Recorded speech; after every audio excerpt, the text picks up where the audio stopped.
अस्सलाम वालेकुम एवरीवन, कैसे हैं आप सब लोग। आई होप आप सब खैरियत से होंगे, खुश होंगे, मज़े में होंगे और आपका रमज़ान बहुत अच्छा गुजरा होगा। हम भी अल्हम्दुलिल्लाह बिल्कुल ठीक हैं। और सबसे पहले तो बहुत सारे लोगों ने मेरे चैनल को सब्सक्राइब किया पिछले दिनों, तो उनको कहना चाहूँगी welcome and thank you so much for subscribing to my channel. I hope you are enjoying my content. और मुझे आपके बहुत सारे DMs और कमेंट्स भी आ रहे थे कि आप जो है वो अपनी रमज़ान रूटीन शेयर करें, सहरी और इफ्तारी की रूटीन शेयर करें, व्लॉग्स वगैरह। तो I am really sorry, tempo मेरा व्लॉग्स का फिर से टूट गया था। और मैं जो हूँ वो शॉर्ट रेसिपीज़ पोस्ट कर रही थी, वही मैंने प्लान किया था कि मैं रमज़ान में पोस्ट करूँगी, बिकॉज़ बहुत सारे लोगों के पास टाइम नहीं होता व्लॉग्स देखने का। मैं ख़ुद भी नहीं देखती रमज़ान में क्योंकि बिल्कुल भी टाइम नहीं होता, लेकिन क्योंकि मुझे बहुत सारी रिक्वेस्ट आ रही थी तो मैंने सोचा कि आपके लिए एक जो है वो व्लॉग मैं रिकॉर्ड कर लेती हूँ। तो यहाँ पर मैं आपके साथ अपने पिछले रोज़े की सहरी शेयर कर रही हूँ। मैंने बनाया था अपने लिए चीज़ ऑमलेट और साथ में ब्राउन ब्रेड टोस्ट की थी, और हस्बैंड के लिए मैंने पराठा बनाया था फ्राइड एग के साथ, और साथ में चाय थी। और दही मैं लेती होती हूँ क्योंकि दही जो है उससे प्यास नहीं लगती। तो इसी तरह की सिंपल सी सहरी होती है डेली। मोस्टली जो रात का सालन होता है वो हम लोग खा लेते हैं सुबह सहरी में, और कभी कभार जो है वो मैं शामी कबाब फ्राई कर लेती हूँ, मैंने फ्रीज़ करके रखे हुए होते हैं। और अंडा जो है वो हम लोग अवॉइड करते हैं, हस्बैंड भी अवॉइड करते हैं, गर्मियों में ज़्यादा एग वगैरह नहीं खाते। पिछले रमज़ान तक तो मैं डेली ही सहरी में एग खाती थी, लेकिन 5-6 महीने हो गए हैं मुझे अंडे से एलर्जी हो गई है। और जब कभी भी मैं अंडा खाती हूँ 1-1.5 घंटे के बाद मुझे बहुत बुरे क्रैम्प्स पड़ना शुरू हो जाते हैं। तो स्टार्ट में तो खैर मैं काफ़ी परेशान हुई, बिकॉज़ अंडा मुझे बहुत अच्छा लगता है। तो फिर ये कि आहिस्ता आहिस्ता मैंने बिल्कुल छोड़ दिया, क्योंकि मुझे बहुत बुरे क्रैम्प्स पड़ते थे अंडा खाने के बाद। और काफ़ी टाइम के बाद मैंने अपने लिए ऑमलेट बनाया था, और शुक्र है अल्लाह का कि मुझे कोई प्रॉब्लम नहीं हुई, आराम से मेरा रोज़ा गुजर गया।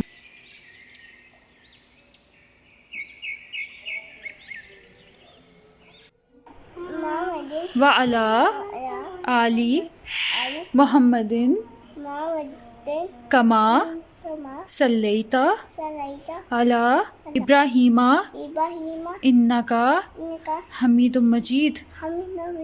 अल्लाहुम्मा बारिक अला मोहम्मदिन व अला आली मोहम्मदिन कमा बारकता अला इब्राहीमा व अला आली इब्राहीम। गुड जॉब जी।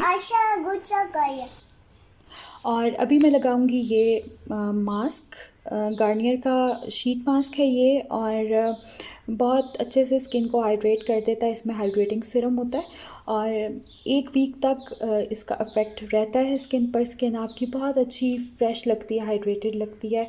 और ये मैं ज़रूर अप्लाई करती हूँ वीक में 1 बार।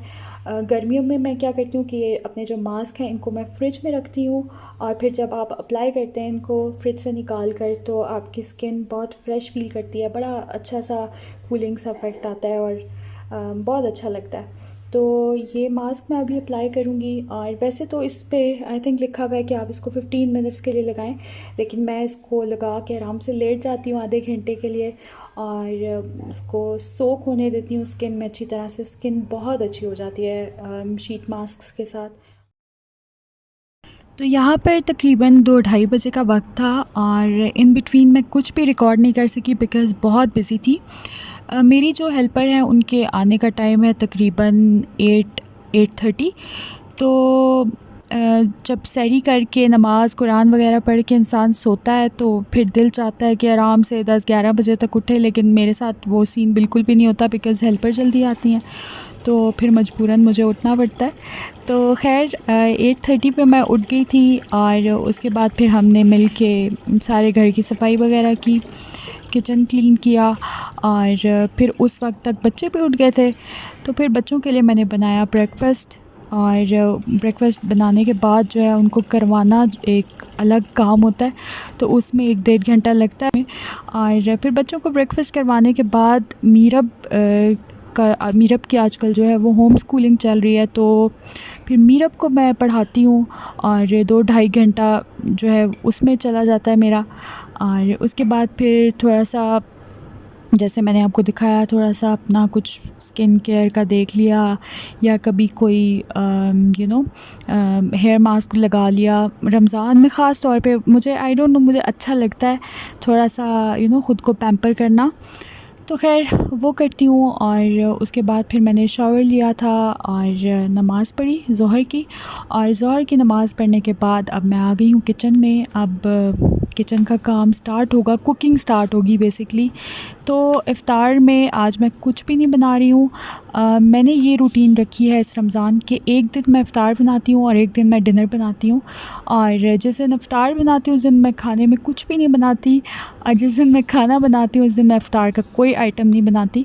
और वैसे भी क्योंकि हम सिर्फ 2 लोग हैं तो खाना जो है वो मैं बहुत कम क्वांटिटी में बनाती हूँ, जो कि आराम से ख़त्म हो जाए। ज़्यादा बनाओ तो वो फिर वेस्ट होता है। तो ख़ैर आज मैं बना रही हूँ सिर्फ डिनर। और डिनर का मेन्यू बड़ा सिंपल सा है। आज मैं बना रही हूँ चिकन बिरयानी, और उसके साथ मैं बनाऊँगी रशियन सैलेड।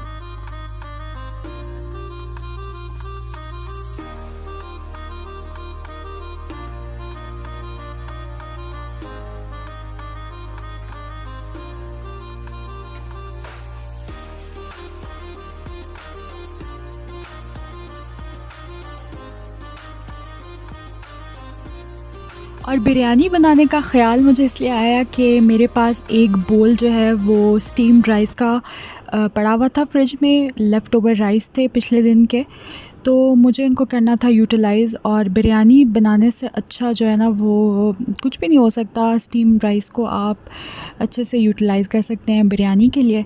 तो मैंने सोचा कि चले मैं बिरयानी बना लेती हूँ। और वो राइस जो है मेरे पास तकरीबन 1.5-2 ग्लास होंगे। और मैंने जो है वो 1 ग्लास और राइस को सोक कर लिया, और मैंने जो है उनको बॉईल कर लिया।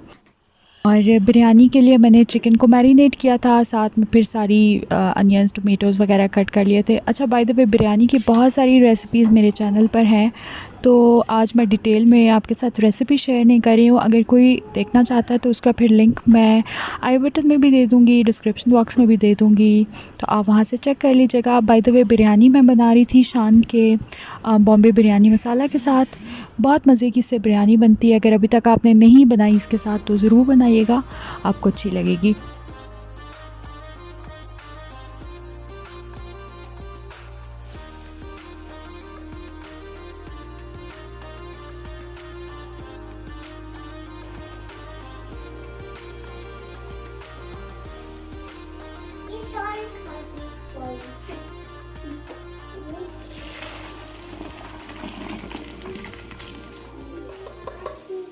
Mama, spoon कहाँ है? ऐसे बाबा भी है राइस।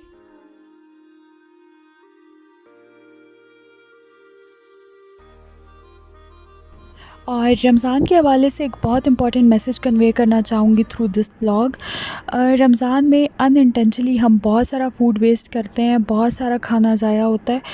और उसकी रीज़न ये होती है कि हम एक्स्ट्रा खाना बनाते हैं और वो फिर कोई भी नहीं खाता, तो वो वेस्ट हो जाता है। तो इस बात का ख़ास ख्याल रखें कि खाना आप उतना ही बनाएं जो कि आप आराम से कंज्यूम कर सकें, आपकी फ़ैमिली जो आराम से वो खा ले और वेस्ट ना हो। क्योंकि आजकल बहुत हालात ख़राब हैं और बहुत सारे ऐसे लोग हैं जिनको 2 वक्त का खाना जो है वो नहीं मिलता। तो हमें इस चीज़ को रियलाइज़ करना चाहिए। और अगर इन केस एक्स्ट्रा बन भी जाता है खाना तो आप उसको नेक्स्ट डे यूज़ कर सकते हैं, या फिर अगर आपको लगता है कि कोई नहीं खाएगा तो फिर आप, जैसे लोकेलिटी में गार्ड्स होते हैं या और लोग होते हैं या कोई बेल बजाता है, तो आप उसको दे सकते हैं ट्रैश करने के बजाय। तो मैं इस बात का बहुत ख्याल रखती हूँ और खाना उतना ही बनाती हूँ जो कि हम आराम से खा लें।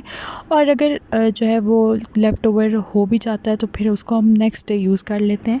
तो आई होप बहुत सारे लोग इस बात का ख्याल रखते होंगे, लेकिन जो लोग नहीं रखते, ये मैसेज स्पेशली उन लोगों के लिए था।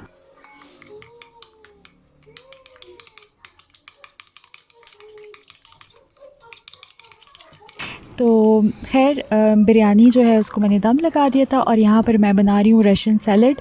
मुझे पता नहीं क्यों बिरयानी के साथ रशियन सैलड बहुत पसंद है, वो शादी के खाने वाली फ़ील्स आती हैं।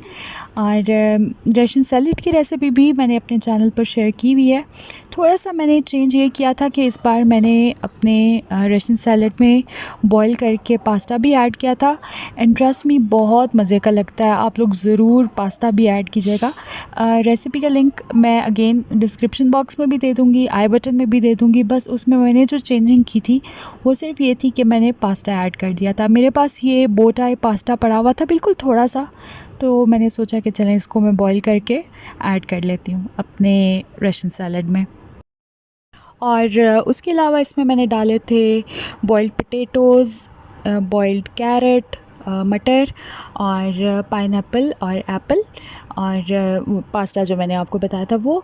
और मैं जो हूँ वो सिंपल क्या करती हूँ कि क्रीम और मेयोनीज़ जो है वो इक्वल क्वांटिटीज़ में लेती हूँ। कुछ लोग मेयोनीज़ ज़्यादा डालते हैं बट मैं इक्वल लेती हूँ क्योंकि मुझे लगता है अगर ज़्यादा मेयोनीज़ हो जाए तो सैलड बहुत हैवी हो जाता है, मतलब वो लाइट सा सैलड नहीं रहता। तो इसलिए मैं जो हूँ वो इक्वल क्वांटिटीज़ में लेती हूँ दोनों चीज़ें। और फिर थोड़ा सा मिल्क भी डालती हूँ ताकि थोड़ी सी उसकी कंसिस्टेंसी पतली हो जाए और वो अच्छे से सारे फ्रूट्स को और वेजिटेबल्स को कोट कर ले। और बाकी जो है सिंपल उसमें मैं सॉल्ट, ब्लैक पेपर पाउडर और शुगर ऐड करती हूँ, दैट्स इट। और बहुत मज़े का रशियन सैलड बनता है। बस आप जो है अच्छे से इसको चिल करें और फिर सर्व करें तो बहुत मज़ा आता है। तो अच्छा आई डोंट नो, पहले मैंने शायद बोला कि मैंने बिरयानी को दम दे दिया, तो नहीं, बिरयानी को मैंने दम नहीं दिया था। एक्चुअली मैंने जो है वो राइस और अपना जो कोरमा है चिकन का वो पहले से रेडी करके रख लिया था और अभी इफ़्तार में तकरीबन आधा घंटा बचा था और अब मैं इसकी लेयरिंग करके दम लगा रही हूँ ताकि जब तक इफ्तारी का टाइम हो मेरी बिरयानी रेडी हो जाए और मैं गरम गरम इसको सर्व करूं। और यहाँ पर इसमें मैंने थोड़ा सा केवड़ा एसेंस और ज़ाफ़रान एसेंस ऐड किया था विद ऑरेंज फूड कलर और इससे बिरयानी की बहुत अच्छी खुशबू आती है, तो आप लोग भी ट्राई कर सकते हैं। तो यहाँ पर तकरीबन 20 मिनट मैंने दम लगाया था बिरयानी को और बिरयानी बिल्कुल रेडी है। सैलड मेरा फ्रिज में अच्छे से चिल हो रहा है। तो ये थी मेरी सहरी और इफ़्तारी की रूटीन। बहुत ज़्यादा तो मैं शूट नहीं कर सकी, लेकिन जितना भी मैंने शूट किया आई होप आपको अच्छा लगा होगा। और अगर अच्छा लगा है तो like, share and subscribe to my channel. और I will see you in my next video इंशाल्लाह। Till then take care and अल्लाह हाफ़िज़।